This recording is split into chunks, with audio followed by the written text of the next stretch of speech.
कसली 14 गावं? कल्याण मतदारसंघातला एक कल्याण ग्रामीण विधानसभा मतदारसंघ, त्या मतदारसंघातली 14 गावं. आम्ही तो निराळ्या भावनेतून त्यांना स्वीकारलं होतं, परंतु याच्यानंतर ती लादण्याची गरज नव्हती ना. आणि लादताना त्याला मी आमदार होतो, मला विचारलं पाहिजे तर बघ नाईक साहेब असं आम्ही त्या ठिकाणी ही गावं घ्यायचा विचार करतो, काय काय तुमची काय भूमिका आहे, म्हणाला पाहिजे, विचारला पाहिजे होतं. आणि म्हणून मी बोलतो, मी माननीय मुख्यमंत्र्या आम्हाला ही गावं 14 गाव आमच्यात नको आहेत. माननीय मुख्यमंत्री नाईक साहेब आता ही निवडणूक लागली, आता निवडणूक झाल्यानंतर 6 महिन्यानंतर ही गावं आपण बाहेर, ही गावं निश्चित बाहेर घेतली.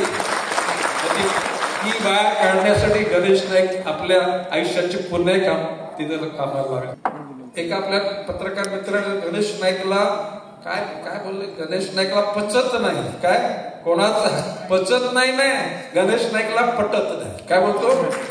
पटत नाही.